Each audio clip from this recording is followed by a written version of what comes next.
Well, we receive a lot of questions quite often here at News Channel 21 in the Weather Center, and we thought we'd share some of those with you. Yeah, I thought we'd take some time and ask Bob. What do you think? You want to do it? Yeah, let's take a whack at Okay, it. so one of the questions that we get the most is, your weather map says it's 45 degrees in Redmond, but my weather station at my house says it's 40.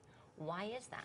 Well, there's a couple of reasons. One is we have a plethora of microclimates in central Oregon, from the flats above Madras to North Klamath County, the spine of the Cascades, out to about Harney County. There's over 100 microclimates in here.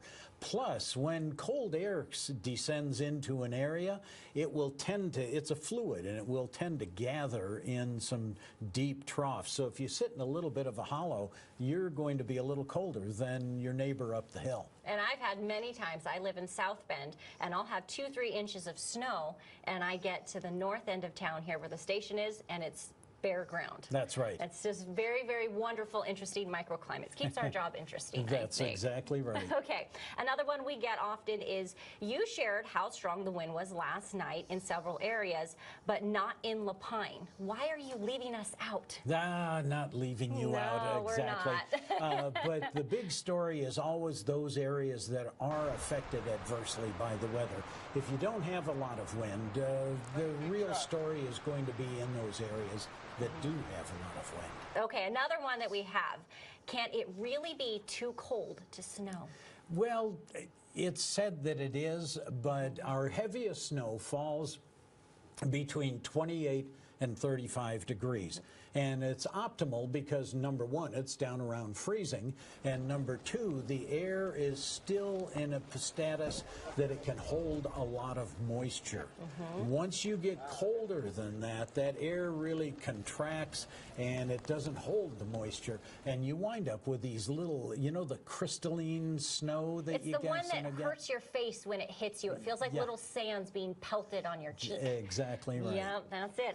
That was one of the fun things I think I learned when I was in school, is that different types of snow and how you get the fluffy snow and that hard crystal snow. I really enjoyed learning about that. Okay, we think we have time for 2 more questions. What are those flying saucer clouds, and how do they form? Those are called lenticular clouds, and I called them flying saucer because that's what my daughters called them when they were little. They're formed by the waves of wind coming over the mountains. The mountains set the wind in an undulation like this, and right at the top of every undulation, a cloud will form, and the wind pattern kind of draws it into a circle. And if you're really lucky, you get to see them stacked up above each other. They're very pretty. I love them. I've seen quite a few over Hood this year up in that area. And you have to live on the east side of the mountains. Yes, it's so fun. Okay, last one. Why is there so much rain in the valley and so little here? It's called the rain shadow. Once again, the mountains are the big influence. When moist, wet air comes in from the ocean, it gets lifted by the mountains. It's called orographic lift, and then it forms clouds, it rains out, and by the time the air gets back over to our side, there's no moisture left in it, and we wind up with sunshine. In fact, some days you can look out and just see a wall of clouds right at the mountaintops.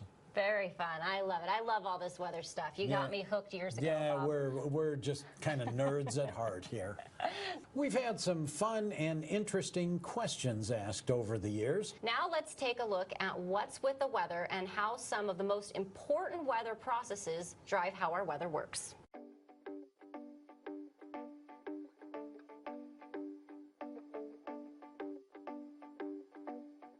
During a newscast, you may hear us talk about a cold front. A cold front is when a cold air mass is advancing on warm air. When this happens, the warm air rises on a steep slope over the cold air. When the warm, moist air rises into the atmosphere, it condenses as it cools. Rain and thunderstorms can then form along the cold front.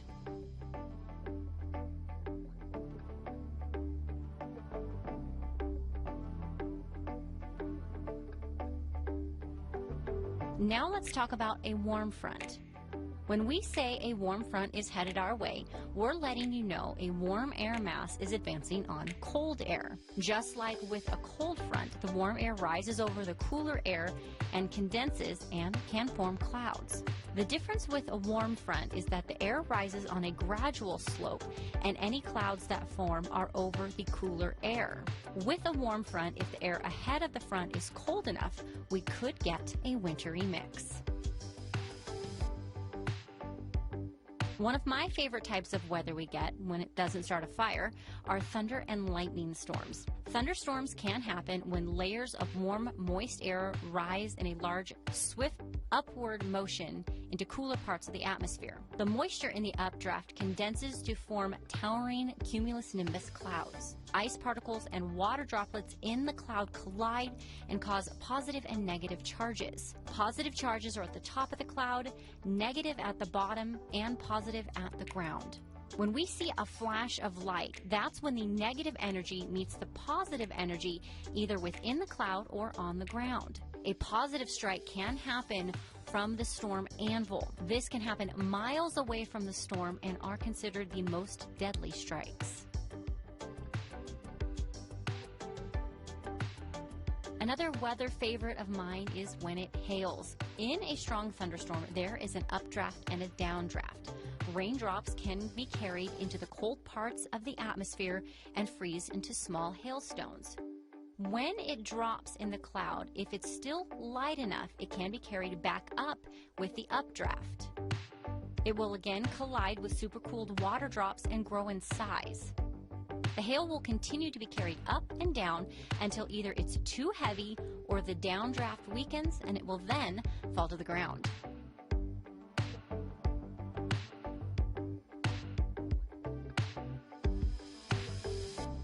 Sometimes in a newscast, you may hear us talk about a temperature inversion. What this means is we're having a reversal of our normal temperature behavior. We've already talked about how warm air rises, cools, condenses, and can form clouds. When a temperature inversion happens, it's most often when a warm, less dense air mass moves over a dense, cold air mass. This can happen, for example, when air at the ground rapidly loses its heat on a clear night.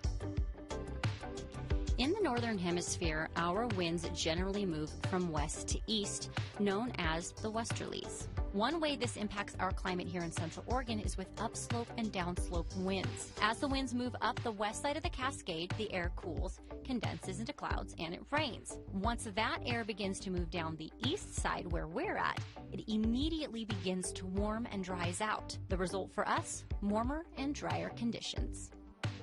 Have you ever wondered what it takes to be a weather forecaster on the news? The basic requirements for becoming a meteorologist is a 4-year Bachelor of Science degree in meteorology. However, not all TV weather personalities are meteorologists. In fact, I came to KTVZ with a multimedia journalist degree and began as a producer.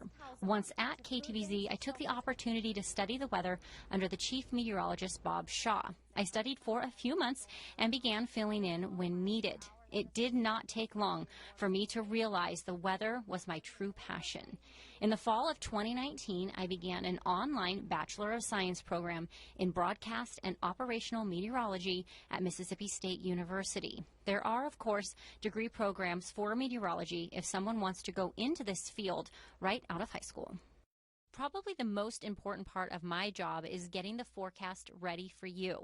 There are several tools I use to put together a forecast. Two of the most common are satellite data and Doppler radar. Satellites monitor the Earth from space and collect observational data that we analyze. Radars detect all type of precipitation, clouds, wind strength and direction, and more.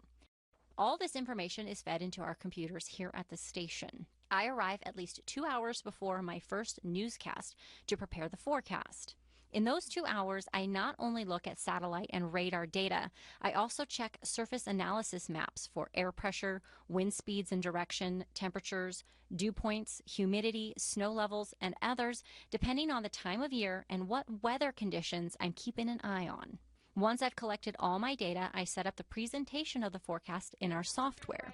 We have weather software that gives us the ability to choose different graphics to show you what's happening with the weather. We have an extensive file of options with maps that show wind, temperatures, visibility, even smoke, and we're always looking for ways to improve and add to this file.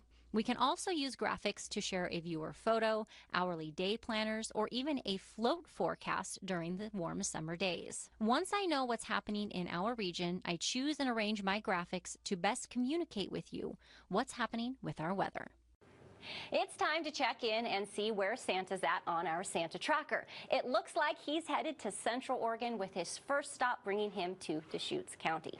Santa shared a secret with me. He told me once he's delivered all of the gifts to Deschutes County, he'll head over to Crook County next. Join me again at 10 when we check back in to see where Santa's up to. Each night in our 10 o'clock newscast, Lee and I answer Oregon trivia questions. After the break, we'll bring you a little trivia from our News Channel 21 weather team.